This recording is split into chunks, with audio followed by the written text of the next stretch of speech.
hello.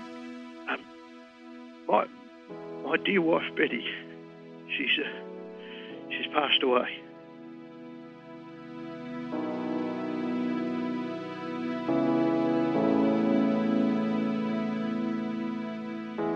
We've been together 64 years.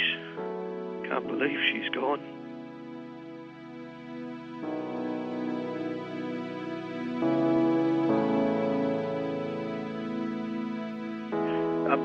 Sorry. Look, you must be devastated, sir.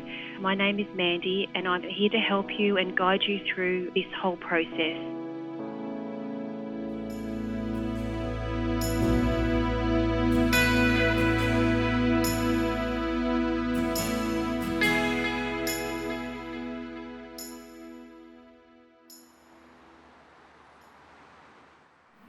We do it because, well, I know from personal experience, I do it because I love it. I don't see it as a job where I'm getting up each day and I've got to go to work. I'm going to a place where I want to be, and I genuinely care for people.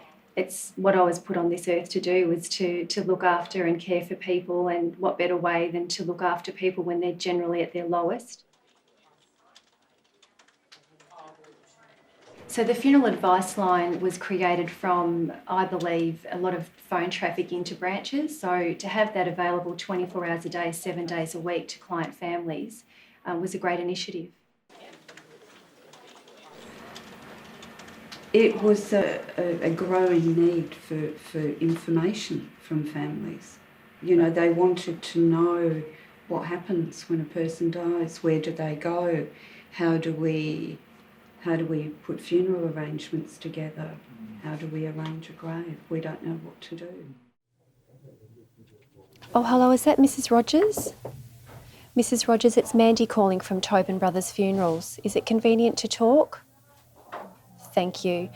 I'm ringing to make a suitable time to meet with you and your family, and was hoping that we could meet with you tomorrow. Is that suitable? Okay, and what we do, Mrs. Rogers, is we normally allow 2 hours for the arrangement time to meet with you and your family, so if you could keep that in mind. And they, as indeed you do, take what we call first calls, and they are dealing with grief at its very rawest stage at that point, Absolutely. aren't they? What's required of people to pick up the phone and talk to somebody who's absolutely grief-stricken, that somebody has died very suddenly in many cases? They need to be a good listener. And they need to look at it as if, what if that was my mum or my dad that I needed to care for? And they just need to be able to show that genuine empathy for the family that they do care. And that's how they do operate. And they just are good listeners, they're caring people, and they just want the best for that person that's on the other end of the line. As I mentioned before, what we'll do at this point is we'll liaise with the Austin Hospital. We'll arrange for your grandmother to be transferred into our care. We'll do that now. I'll also get my colleague to give you a call back on your mobile in the next couple of hours, and they'll be able to tee up a time for you to come into one of our offices and meet with one of our consultants.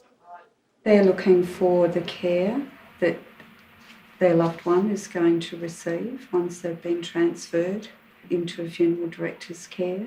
They want to know about the mortuary care, what happens, all of that's explained. So we paint the picture for them. Said recently, quote, "It's what I was put on this earth to do, to look after and to care for people." I'm wondering at what point in your career you came to that realisation. It was very early in my career when I was the receptionist here at North Melbourne. A lady walked into reception holding her baby, wrapped in a blanket, and she handed me the baby. And it was at that point that I realised that the baby was deceased. And she didn't speak English. She did have someone with her at the time. And the way I had to communicate to her was purely through my action. So I took her baby and held her baby, and I could see in her eyes that she knew that I was going to care for her baby and do whatever I could to help her. And it was at that point that I realised that that's what I was put on this earth to do, was to look after and care for people. People planning a marriage can take up to a year to do that. In many cases, we're talking about 2 or 3 days for a funeral. A lot has to be accomplished, doesn't it, in a matter of 48 hours?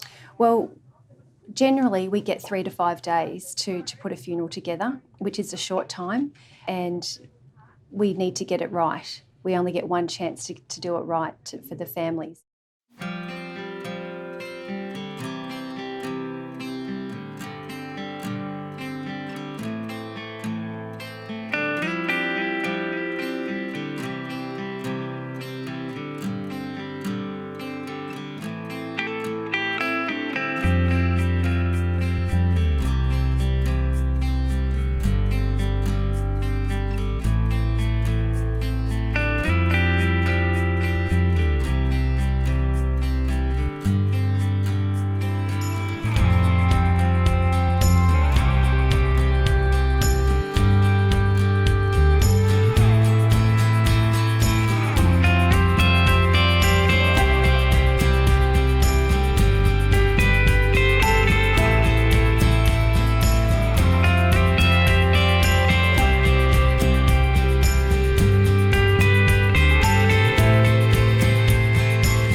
The first document conductors and FDAs consult each morning is the day sheet, a document that is created by the coordination team and is absolutely critical to the seamless conduct of the funeral services with which families have entrusted us.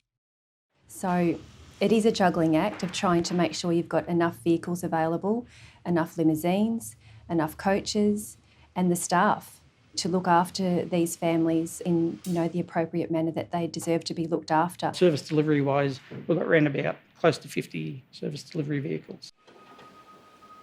I look after all the mortuaries. I look after Coburg, Noble Park and Frankston, and even though I'm not an embalmer, my role is just to oversee that things are done correctly. OH&S is a major part of that. And under this complex, we house the Memories and Tributes Department. Two of the most time-critical operations organised by coordination are ensuring that a coffin or casket is in place at a designated church or chapel in time for a pre-arranged viewing by a family, and the pick-up and delivery of funeral stationery and audio-visual presentations from our Memories and Tributes division. If we just look at a funeral service in general, in the 21st century, it's just changed so much from what it used to be. And I think, it is about celebrating the life of the person who has died and reflecting on their family, their friends, their loves, the things that they achieved during their life. And so the Memories and Tributes products and the department in general really helps that come out at a funeral service. We have provided the community with a lot more options to choose from as far as the funeral service is concerned, be that from coffins or caskets to printed material, DVDs. Those sorts of things are really changing the face of what we do and how long it takes to complete an arrangement. I think mobile phones, computers, the internet are all things that are contributing to the access to information and various other options that become available. But crewing the day sheet is not confined simply to staffing funeral services, many of which are preceded by viewings, rosaries and vigils. When the family attend for the viewing, of course they'll see the deceased person, perhaps in the casket with the top off, and they can readily see and understand that the living, breathing part of the deceased has gone. So it helps to reinforce the fact that they have died. Also, it's a good opportunity to get some unsaid stuff said, because part of the experience of the viewing is communicating with the deceased person. And so when we're in that environment of the viewing, we communicate with our heart and with our mind. And, especially if there's some regrets, for example, it allows you to just speak about those regrets and settle them. But also, if there's something joyful, some thankfulness and things that you need to be expressed, it helps you with that as well. The hours worked by those in the funeral industry can be quite demanding, both on themselves and the families they must go home to at the end of the day. For me personally, it is the thing that that I struggle with. I've got teenage children doing year 12. They're 17, and it is hard. It's you know, you've got a job here to do, but you've got a very important job to do at home as a mum and a wife, and you know, so you've got that guilt. But thankfully, I've got a very supportive husband, very supportive and understanding children. It's important to me, my role and my job, and they know that. So we work together as a family and make it work. In the next episode of the series, we take a look at a day in the lives of the Memories and Tributes design team.